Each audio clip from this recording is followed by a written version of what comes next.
Pizza delivery करना मेरी पसंदीदा नौकरी नहीं थी, लेकिन उसकी मदद से मैं अपना किराया दे पाता था। शुक्रवार की वो रात किसी भी आम रात जैसी थी, लेकिन फिर मुझे एक लोकल हॉस्पिटल में पिज्जा डिलीवरी करने का ऑर्डर आया। हॉस्पिटल में रात 11 बजे। मुझे लगा कि शायद किसी को नाइट शिफ्ट में ब्रेक लेने की जरूरत थी और उन्हें अपने कैंटीन का बोरिंग खाना नहीं खाना था। होली स्पिरिट हॉस्पिटल के आगे आकर मैंने अपनी गाड़ी लगा दी। पार्किंग लॉट बहुत खाली था। ऐसी जगहें हमेशा मुझे डरा देती थी। मैं अंदर गया तो रिसेप्शन पर एक आदमी आधी नींद में कुर्सी पर झूल रहा था और उसने अपने कानों में हेडफोन्स लगाए हुए थे। Pizza delivery. उसने सर उठाकर ऊपर तक नहीं देखा और हॉलवे की तरफ इशारा किया। जूनियर डॉक्टर सेकंड फ्लोर पर मिलेंगे, ब्रेक रूम में, लिफ्ट उस तरफ है। लेकिन जो लिफ्ट उसने बताई वो चल नहीं रही थी। रिसेप्शन पर वापस जाने की बजाय मैं आगे की तरफ बढ़ा और मैंने एक और लिफ्ट देखी। वो काफी पुरानी लग रही थी। उसके दरवाजे खुलते हुए आवाज करने लगे। बिना ज्यादा कुछ सोचे मैं अंदर चला गया। मेरे पीछे से लिफ्ट का दरवाजा बंद हो गया और तब मुझे एहसास हुआ कि मैं अकेला नहीं था। लिफ्ट के कोने में आदमी खड़ा हुआ था। उसने यूनिफॉर्म पहनी हुई थी। वो बहुत ही थका हुआ लग रहा था।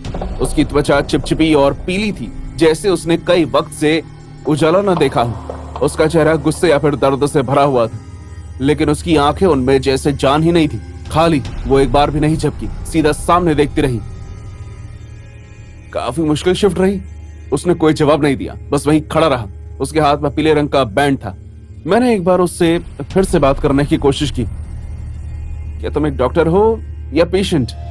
कोई जवाब नहीं। इस बार एक गुर्राहट तक नहीं। मैंने लिफ्ट के पैनल की तरफ अपनी नजर घुमाई।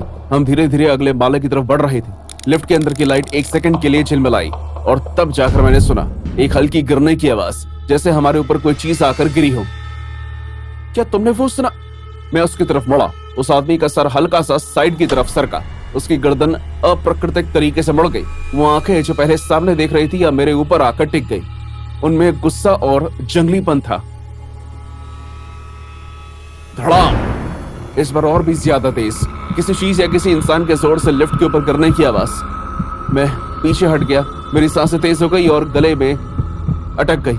मैं जल्दबाजी में अगले ही माले का बटन दबा दिया। मुझे इस बात से कोई फर्क नहीं पड़ता कि वो कहाँ रुकने वाली थी। वो आदमी हिला तक नहीं और ना ही उसने कुछ कहा।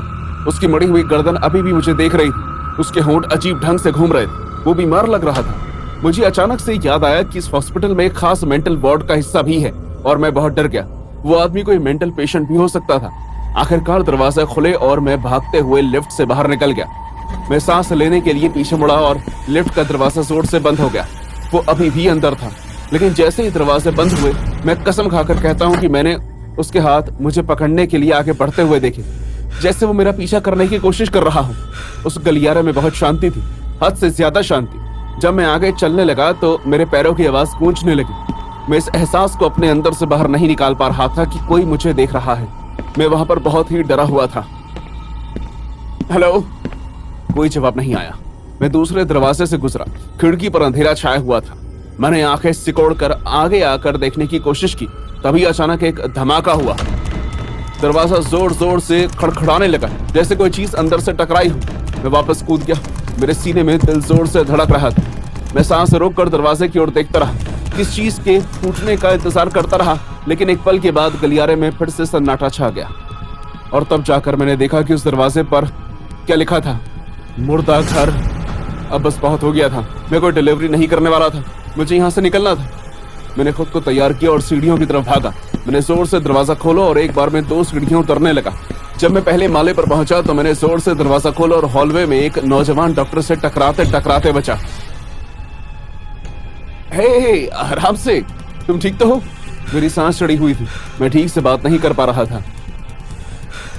वहां एक आदमी, लिफ्ट, पीले रंग का बैंड। कुछ तो गड़बड़ है। शायद कोई पागल अपने कमरे से बाहर निकल गया है। जैसे ही मैंने बैंड की बात की उसका चेहरा फीका पड़ गया। 1 मिनट, पीले रंग का बैंड? क्या तुम्हें यकीन है? मैंने सर हिलाकर हाँ कहा। मैं अभी भी हाँफ रहा था। ये नहीं हो सकता। पीले रंग का बैंड, वो तो मरे हुए लोगों को पहनाया जाता है। वो क्रिटिकल केयर यूनिट से निकलते हैं। मैं हक्का बक्का रह गया। माथे पर ठंडा पसीना आने से मैं ठिठुरने लगा।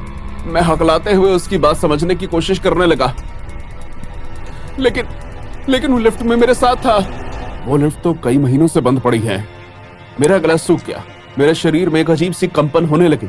मैंने उससे कोई बहस नहीं की और ना ही मैंने और किसी जवाब का इंतजार किया।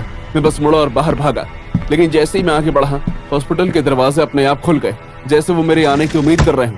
एक ठंडी हवा का झोंका अंदर आया और मैंने एक आवाज सुनी, एक ऐसी आवाज जो मुझे हफ्तों तक डराती रही। मेरे पीछे से आती हुई एक हल्की रस भरी आवाज जो मेरे कानों के बहुत करीब थी।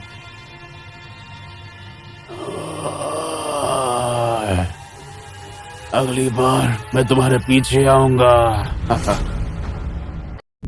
तो दोस्तों, कैसा लगा आपको ये वीडियो? अगर ये वीडियो पसंद आया है तो प्लीज चैनल को सब्सक्राइब करके बेल नोटिफिकेशन दबा के ऑल पर कर लें और वीडियो को लाइक करना ना भूलें और कमेंट में बताएं कि कैसी लगी आपको ये कहानी।